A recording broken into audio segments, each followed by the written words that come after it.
Hi friends, welcome back to my channel. ఈరోజు మీకు ఈ సీరియల్లో ఏం జరిగిందో తెలుసుకోవాలి అనుకుంటున్నారా?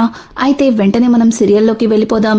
ఇక మహాలక్ష్మి చక్రి కోసం ఎదురు చూస్తున్న కన్నాకి ఆటోలో నుంచి దిగిన మహా కనిపిస్తుంది.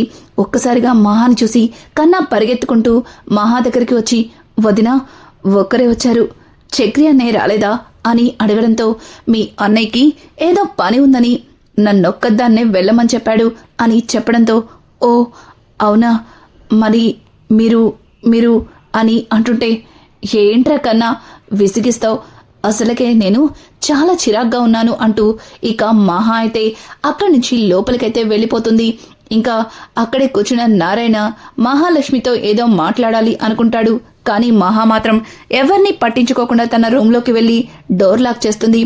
ఒక్కసారిగా ఇక మహా అలా డోర్ లాక్ చేయడంతో కన్నా చాలా టెన్షన్గా, అసలు అక్కడ ఏం జరుగుంటుంది, వదిన ఇంటికొచ్చింది, చక్రి అన్నయ్య ఎందుకు రాలేదు, కొంప తీసి వీళ్ళిద్దరికీ విడాకులు ఇచ్చేసుంటారా, అందుకే ఆ బాధ తట్టుకోలేక చక్రి అన్నయ్య ఇంటికి రాలేదా అంటూ ఇక కన్నా అయితే తనలో తను ఆలోచించుకుంటూ టెన్షన్గా అటు ఇటు తిరుగుతూ ఉంటాడు.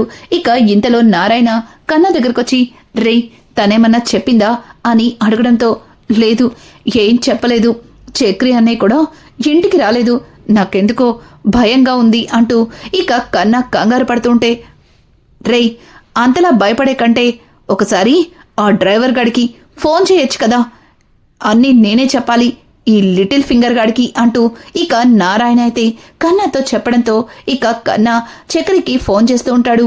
కానీ చక్రి ఫోన్ స్విచ్ ఆఫ్ రావడంతో కన్నా భయంతో ఫోన్ స్విచ్ ఆఫ్ వస్తుంది. అంటే వదినకి అలాగే చక్రి అన్నయ్యకి విడాకులు ఇచ్చేసుంటారు, ఆ బాధ తట్టుకోలేక చక్రి అన్నయ్య ఏదన్నా అంటూ ఇక కన్నా భయపడుతూ మాట్లాడుతూ ఉండగా ఇక గదిలో నుంచి మహాలక్ష్మి అయితే వస్తుంది. ఒక్కసారిగా మహాలక్ష్మిని చూసి నారాయణ, చూడమ్మా అని అంటుంటే, ఏంటి మీకింకా టైం అవ్వలేదా, ఇంట్లోనే ఉన్నారు అంటూ ఇక మహా అయితే నారాయణ్ని అడుగుతూ ఉంటే, నారాయణ వెళ్తాను గాని నువ్వు ఉదయం ఏదో విడాకులు మావిడాకులు అంటూ బయలుదేరావు, ఏమైంది అని అడగడంతో, ఏమవుతుంది, ఏమీ కాలేదు, ఆ జడ్జికి కాస్త మెంటల్ ఉన్నట్టుంది, తనని చూస్తేనే భయం వేసింది, పైగా విడాకులు ఇవ్వనంటూ ఏదేదో మాట్లాడుతుంది అని అంటుంటే ఇక ఆ మాటలు విన్న నారాయణ కాస్త ఊపిరి పీల్చుకుంటాడు. అమ్మయ్య, అయితే వీళ్ళకి విడాకులు ఇవ్వలేదన్నమాట అని చెప్పి ఇక నారాయణ తన మనసులో అనుకుంటూ, ఆపమ్మా ఆపు, నువ్వు ఇకేం చెప్పక్కర్లేదు, అంతా నాకు అర్థమైపోయింది అని అంటుంటే, ఏంటి ఏమర్థమైంది అంటూ మహాలక్ష్మి నారాయణ్ని అడుగుతుంటే, నారాయణ ఏమవుతుంది, మీ ఇద్దరికి విడాకులు ఇవ్వడం కుదరదు, వెళ్ళిపోమ్మన్నారు, అదేగా జరిగింది అని అంటుంటే, అవును అదే జరిగింది, మీకెలా తెలుసు, చక్రి చెప్పాడా అని అడగడంతో, లేదులే నువ్వు చెప్పావుగా అర్థం చేసుకున్నాను అంటూ ఇక నారాయణ అక్కడి నుంచి బయటికి వెళ్ళబోతుంటే, ఆగండి ఇప్పుడెక్కడికి వెళ్తున్నారు అని అంటుంటే, ఇప్పుడు పార్టీ చేసుకోవడానికి వెళ్తున్నాను అంటూ ఇక నారాయణ అక్కడి నుంచి వెళ్ళిపోతాడు. ఇక మహాలక్ష్మి అయితే, ఏంటో ఈయన అస్సలు అర్థం కారు అంటూ ఇక కన్నా వైపు చూస్తూ, కన్నా బాగా ఆకలిగా ఉందిరా, పెద్ద ఏం చేశారు అని అంటుంటే, వదినా మీరు ఎప్పుడెప్పుడు వస్తారా అని ఎదురు చూస్తూ కూర్చున్నాను, నాకు కూడా ఆకలిగా ఉంది, రండి భోంచేద్దామంటూ ఇక కన్నా మహాలక్ష్మి ఇద్దరు కూడా భోజనానికైతే కూర్చుంటారు. ఇక చక్రి అయితే సాయంత్రానికి ఇంటికి వస్తాడు. ఇంకా చక్రిని చూసిన మాధవ కేశవ ఇద్దరు కూడా చక్రిని హత్తుకుంటారు. ఇక చక్రి, అన్నయ్య ఏమైందన్నయ్య అని అంటుంటే, అంత కన్నా చెప్పాడురా, మీకు విడాకులు ఇవ్వటం కుదరదని జడ్జి గారు చెప్పారట కదా అంటూ ఇక మాధవ కేశవ ఇద్దరు కూడా ఇంకా చక్రిని అడుగుతూ ఉంటే, చక్రి, అవునన్నయ్య, పైగా 6 నెలల తర్వాత రమ్మన్నారు, మా ఇద్దరిని చూసిన తర్వాత జడ్జి పొరపాటును కూడా మీకు విడాకులు ఇవ్వను, ఒకవేళ నన్ను కాకుండా సుప్రీంకోర్టుకు వెళ్ళినా అక్కడ కూడా నా లాయర్ని పెట్టి మీకు విడాకులు రాకుండా చేస్తానంటూ ఆవిడ మాట్లాడిన మాటలకి నిజంగా ఆవిడకి గుడి కట్టేయాలనిపించిందన్నయ్య అంటూ ఇక చక్రి అయితే తన మనసులో ఉన్న ఆ ఆనందాన్ని మాధవకి అలాగే కేశవకి చెప్పడంతో ఇక కేశవ పోనీలేరా, ఎక్కడ తన నీకు విడాకులు ఇచ్చేస్తుందేమోనని చాలా భయపడ్డాము, కానీ చాలా మంచి మాట చెప్పావు అంటూ ఇక చక్రిని చూస్తూ కేశవ మాట్లాడుతూ ఉంటే మాధవ చక్రి వైపు చూస్తూ ఏంట్రా ఇదంతా అని అడగడంతో ఏం లేదన్నయ్యా, మహాలక్ష్మి పుట్టినరోజు, అందుకే తనకి సర్ప్రైజ్ చేయడం కోసం ఇదంతాను. ఇంతకీ తను ఎక్కడ ఉంది అని అడగడంతో ఇక కేశవ ఉండు నేను చూసొస్తాను అంటూ ఇక లోపలికి వెళ్లి చూస్తాడు. ఇక మహాలక్ష్మి హాల్లోనే కూర్చుని ఉండడం చూసి రేయ్ తను హాల్లోనే ఉందిరా, మరి ఎలా అని అడగడంతో ఇక చక్రి అయితే ముందు తనని ఎలా అయినా గదిలోకి వెళ్లేలా చేయండి, దీన్ని నేను సైలెంట్గా లోపల పెడతాను అంటూ ఇక చక్రి అయితే వాటిని మహాలక్ష్మి కంట పడకుండా జాగ్రత్తగా తీసుకెళ్లి గదిలో పెట్టొస్తాడు. ఇక మహా చక్రి వైపు చూస్తూ అవును ఉదయం అనగా పనుందని వెళ్లారు, ఇప్పుడొచ్చారు, ఇంతవరకు ఏం చేశారు అని అడగడంతో ఏంటండి అంటే లైసెన్స్ లేకపోతే నేను బేవాస్గా తిరిగి వస్తానని అనుకుంటున్నారా, మీరు కూడా అందరిలాగా నన్ను అపార్థం చేసుకుంటున్నారా అని అంటుంటే ఇక మహా అయ్యో నేనేమలా అనలేదు, అన్నీ మీరే అనుకుంటే దానికి నన్నేం చేయమంటారు, సరే రండి భోజనం తిందాం అంటూ ఇక మహా అయితే చక్రిని పిలుస్తుంటే చక్రితో పాటు అందరూ కూడా భోజనానికి కూర్చుంటారు. ఇక భోజనం అవుతుండగా మహాలక్ష్మి ఏవండి మీతో కొంచెం మాట్లాడాలి అని చెప్పడంతో ఒక్కసారిగా చక్రికి గుండెల్లో బాంబు పేలినంత పని జరుగుతుంది. ఇక చక్రి అయితే ఇదేంటి ఈవిడ మళ్ళీ బాంబు పేల్చింది అంటూ ఇక చక్రి అయితే భయంతో కనీసం ప్రశాంతంగా భోజనం కూడా తిన్నివ్వట్లేదు అంటూ ఇక చక్రి భయంతో మహా వైపు చూస్తాడు. ఇక మాధవ్ అయితే ఏమైందమ్మా, మళ్ళీ దేని గురించి అని అడగడంతో ఏం లేదు పెద్ది, నార్మల్గానే అంటూ ఇక మహా భోజనం చేసి త్వరగా రండి అంటూ చక్రిని పిలుస్తుంది. ఇక చక్రి అయితే ఏం చేయాలో అర్థం కాక పల్లెంలోనే చేయి కడిగేసి అక్కడి నుంచి లేచి మహా దగ్గరికి వెళ్తాడు. ఇంకా చక్రిని చూసిన కేశవ అలాగే మాధవ కన్నా ముగ్గురు కూడా మాట్లాడుకుంటూ పాపం వాడి పరిస్థితి చూస్తుంటే నిజంగా జాలేస్తుందన్నయ్య, విడాకులు రావన్న సంగతి తెలిసిన తర్వాత వాడు చాలా సంతోషించాడు, మళ్ళీ తను ఇలా పిలవడంతో వాడికి మళ్ళీ గుండెల్లో బాంబేసినంత పనయింది, ఇప్పుడు మళ్ళీ తను ఏం బాంబు పేలుస్తుందో అని అంటుంటే ఇక మాధవ కూడా అవునరా నాకు కూడా అలాగే అనిపిస్తుంది, మళ్ళీ తను ఏం చెప్తుందా అని భయంగా ఉంది అంటూ ఇక మాధవ కూడా భయపడుతూ ఉంటాడు.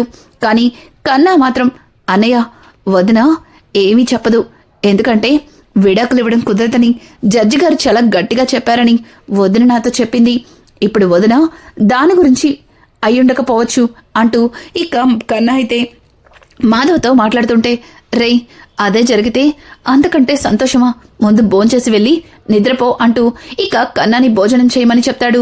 ఆ తర్వాత చక్రి అయితే మహా దగ్గరికి వెళ్ళి ఎవండి ఏమైందండి, మళ్ళీ ఎందుకు ఇలా పక్కకి రమ్మని పిలిచారు, ఏం జరిగింది అని అంటుంటే ఏం లేదండి, జడ్జు విడాకులు ఇవ్వనని తెగేసి చెప్పేసింది, ఇక విడాకులు రావని అర్థమైపోయింది, కానీ ఒకసారి మనం పెళ్లి చేసుకున్న పోలీస్ స్టేషన్లో మాట్లాడితే అని అంటుంటే ఒక్కసారిగా ఇక చక్రికి గుండెల్లో మళ్ళీ రాయేసినంత పని జరుగుతుంది. ఇదేంటి విడా అక్కడ విడాకులు ఇవ్వనంటే ఇక్కడ తీసుకుంటానన్నట్టుగా మాట్లాడుతుంది, ఇప్పుడు ఇవిడ పోలీస్ స్టేషన్కి వెళ్ళి మళ్ళీ ఏం చేస్తుందో, ఏదో ఒకటి చేసి ఉన్నాడుగా మన ఆపద్ బాంధవుడు, అతనితో మాట్లాడి ఈవిడికి విడాకుల గురించి ఎత్తకుండా చేయాలి అంటూ చక్రి తన మనసులో అనుకుంటాడు. ఇక మహాలక్ష్మి అయితే అంతకుముందు విడాకుల కోసం మనం లాయర్ దగ్గరికి వెళ్తే మనకి పెళ్లి చేసిన ఆ స్టేషన్లో కానిస్టేబుల్ ఫోన్ చేసి అట్లాంటి వాటి గురించి ఆలోచించొద్దంటూ ఏదేదో చెప్పాడు, ఇప్పుడు ఆయనతోనే మాట్లాడి మనిద్దరికి సెట్ కావట్లేదని అలాగే మనిద్దరం కలిసి ఉండలేమని మాట్లాడి ఆయన ద్వారా ఏదన్నా మనకి విడాకులొచ్చే అవకాశం ఉంటుందేమో ట్రై చేద్దామండి అని చెప్పడంతో ఇక మహాలక్ష్మి మాటలకి చక్రి ఏం చెప్పాలో అర్థం కాక ఊకొట్టినట్టుగా తల ఊపుతూ ఇక మహా వైపు పిచ్చి చూపులు చూస్తాడు. ఇంకా మహాలక్ష్మి అయితే ఆయన నెంబర్ నా దగ్గరుంది, ఆగండి ఫోన్ చేస్తాను అంటూ ఇక తన మొబైల్ తీసి ఇంకా ఆ కానిస్టేబుల్కి అయితే ఫోన్ చేస్తుంది. ఒక్కసారిగా కానిస్టేబుల్ ఫోన్ లిఫ్ట్ చేయడంతో హాయ్ సార్, నేను మహాలక్ష్మిని అని అంటుంటే, ఏమా నువ్వు మహాలక్ష్మి అయితే నాకేంటి, అలాగే లక్ష్మీదేవి అయితే నాకేంటి, అయినా నాకెందుకు ఫోన్ చేశావు అంటూ కానిస్టేబుల్ అడుగుతుంటే, అదేంటి సార్, అంతకుముందు మీరు మాకు స్టేషన్లో పెళ్లి చేశారు అని అంటుంటే, చూడండి స్టేషన్లో నేను చాలా మందికి పెళ్లిళ్ళు చేశాను, అందులో నువ్వెవరు అని అడగడంతో ఇక మహాలక్ష్మి, అదే సార్, ఒకసారి విడాకుల కోసం మేము లాయర్ దగ్గరికి వెళ్ళినందుకు మీరు నాకు ఫోన్ చేసి వార్నింగ్ ఇచ్చారు, గుర్తుందా, చక్రి మహాలక్ష్మి అని అనడంతో ఇక అతనికి గుర్తుకొచ్చి, అవునవును నువ్వే కదా, అవును ఇంతకీ నువ్వు ఎలా ఉన్నావు అని అడగడంతో ఇక మహా అయితే, సార్ నేను మీతో కాస్త పర్సనల్గా మాట్లాడాలి, మీరు స్టేషన్లో ఏ టైంలో ఉంటారు అంటూ మహాలక్ష్మి అడుగుతూ ఉంటే ఇక అతను, నేను స్టేషన్లో ఎప్పుడూ ఉంటాను, నువ్వెప్పుడన్నా రావచ్చు, నీకోసం ఎదురు చూస్తూ ఉంటాను అంటూ ఇక ఆ కానిస్టేబుల్ అయితే మహాతో మాట్లాడుతూ ఉంటే అక్కడ పక్కనే ఉన్న తన భార్య ఇక అతని మాటలు విని కాస్త డౌట్ పడుతుంది.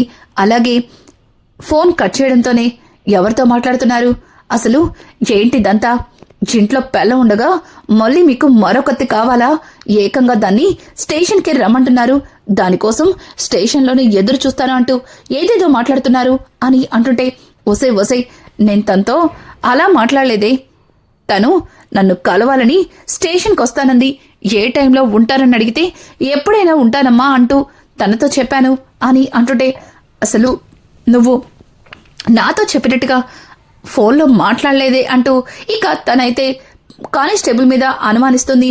ఇక ఇది ఇలా ఉండగా చక్రి అయితే, అయ్యో దేవుడా, ఇప్పుడు ఆ కానిస్టేబుల్ గారిని కలిసి ఎలా మేనేజ్ చేయాలి అంటూ ఇక చక్రి అయితే ఆలోచిస్తూ, అంతకుముందు నేను ఫుల్గా చెప్పాను కదా,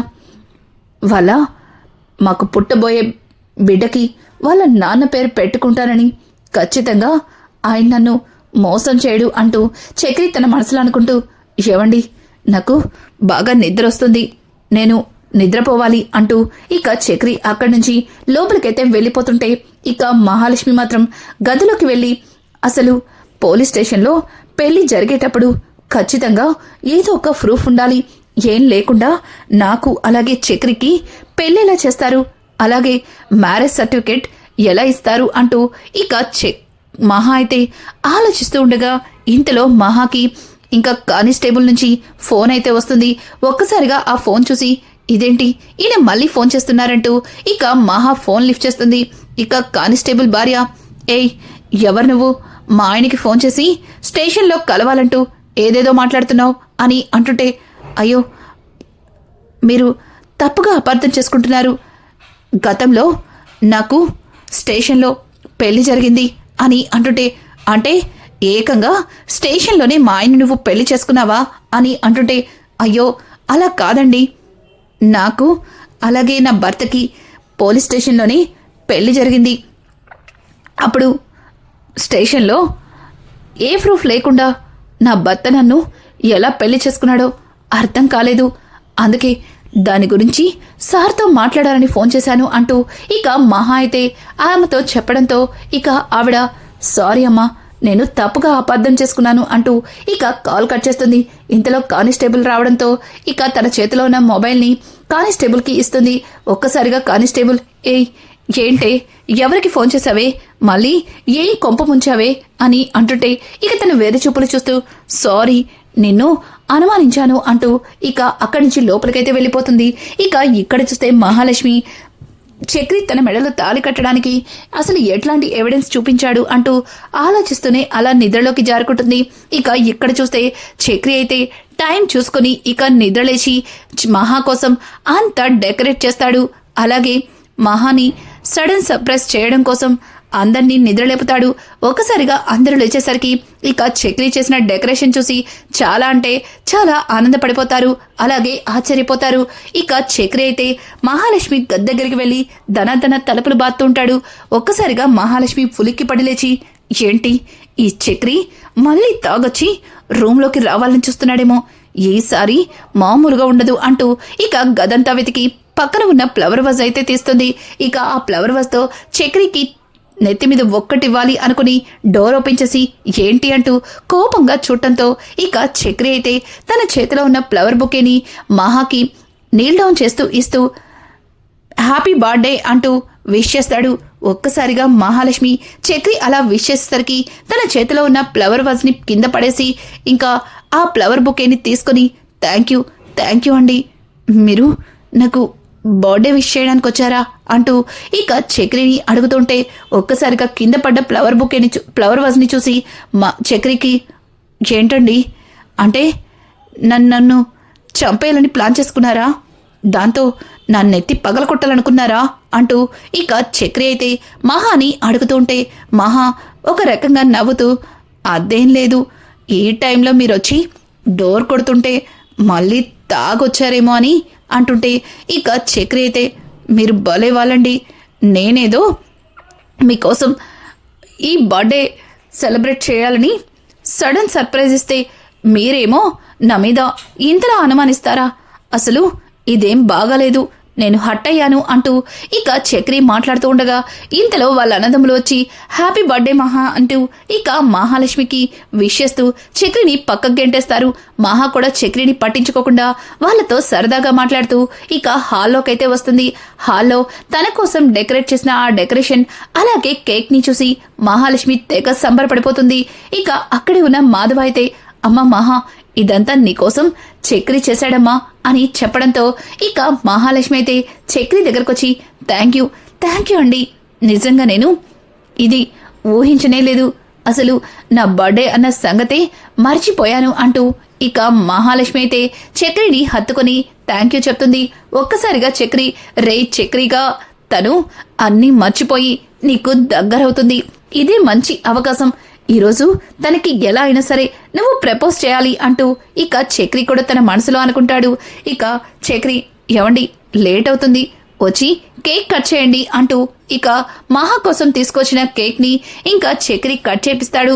అలాగే చక్రి కట్ చేసిన కేకుని అందరికీ తినిపిస్తుంది కానీ చక్రికి మాత్రం చేతిలో పెడుతుంది. చక్రి మాత్రం తను ఇచ్చిన కేక్ ని చూస్తూ చాలా ఆనందపడుతూ మహా వైపే చూస్తాడు. అలాగే మహా కోసం ఒక గిఫ్ట్ ని కూడా తీసుకొచ్చి మహా చేతిలో పెడతాడు. ఒక్కసారిగా మహా ఆ గిఫ్ట్ ఓపెన్ చేసి చూడటంతో అందులో గ్రీన్ కలర్ శారీ కనిపిస్తుంది.